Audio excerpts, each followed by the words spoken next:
Pemburu hantu malam di desa terpencil part 3 akhir. Setelah makhluk itu meledak menjadi asap hitam, suasana kuil menjadi lebih tenang, tetapi ketenangan itu terasa janggal. Abdi, Ifai, Jack, dan Iip masih terengah-engah setelah pertempuran yang hampir merenggut nyawa mereka. Namun, mereka tahu bahwa perasaan lega itu hanya sementara. Bisikan yang mereka dengar tadi, ini belum berakhir, masih terngiang-ngiang di kepala mereka. Kita sudah mengalahkannya, kan? Ifai bertanya, napasnya masih terengah-engah. Abdi memandangi reruntuhan di sekitar mereka, merasa ada sesuatu yang tidak beres. Aku juga ingin percaya begitu, tapi rasanya, ini belum selesai. Mereka semua berdiri diam sejenak, mengumpulkan keberanian untuk langkah selanjutnya. Jack, yang masih memegang luka di lengannya, tiba-tiba mendengar suara langkah kaki mendekat dari arah belakang mereka. Dia berbalik, dan di dalam bayangan kuil yang gelap, tampak sesosok bayangan besar muncul. Itu bukan makhluk yang sama, ini lebih besar, lebih menyeramkan, dan auranya jauh lebih gelap. Kita harus keluar dari sini sekarang, teriak Iip, matanya membelalak ketakutan. Tapi sebelum mereka sempat bergerak, bayangan itu melompat ke arah mereka dengan kecepatan luar biasa. Tubuh besar itu menyerbu, membuat tanah di sekitar mereka bergetar. Abdi, yang berada paling dekat, langsung dilemparkan ke tembok oleh kekuatan makhluk itu. Jack mencoba melawan, tapi pukulannya tak berarti apa-apa. Ifai dan Iip juga hanya bisa mundur dalam ketakutan, tak tahu harus berbuat apa. Tiba-tiba, suara wanita tua yang mereka temui di desa terdengar dari dalam kuil. Kalian tidak bisa melawan makhluk ini hanya dengan kekuatan fisik.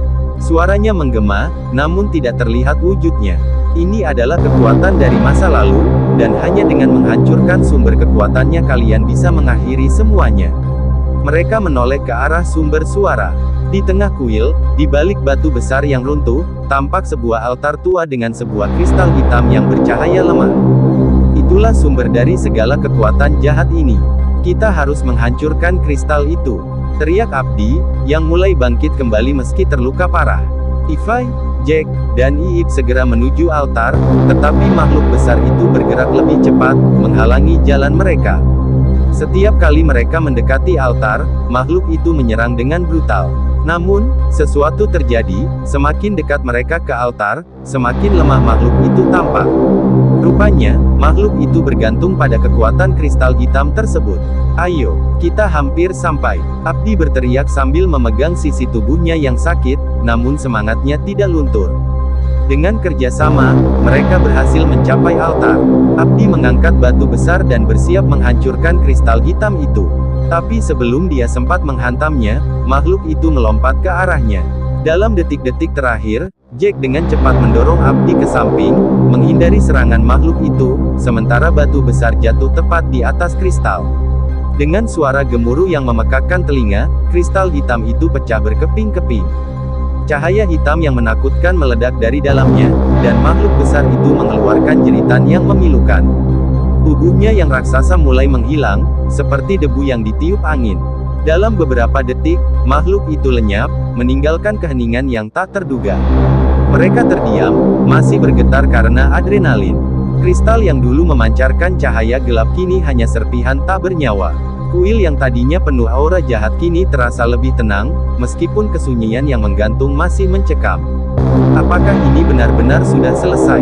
Tanya Iip dengan suara bergetar, seakan masih belum percaya bahwa mimpi buruk itu berakhir. Wanita tua itu muncul dari kegelapan kuil.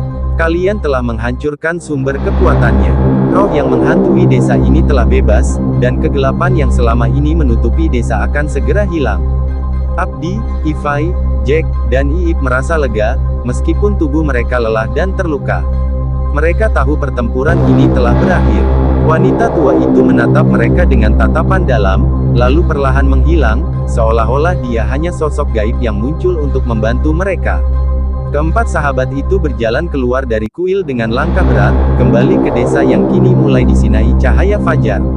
Saat mereka tiba di desa, penduduk yang tersisa keluar dari rumah mereka, melihat bahwa malam penuh kengerian akhirnya berakhir. Rasa syukur memenuhi udara ketika mereka menyambut keempat sahabat itu sebagai pahlawan yang telah menyelamatkan desa mereka dari kutukan yang telah berlangsung lama. Meski kelelahan, Abdi tersenyum pada teman-temannya.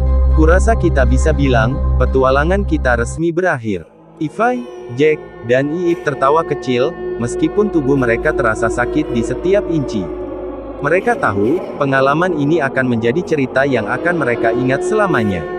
Sebuah kisah persahabatan, keberanian, dan kemenangan melawan kegelapan.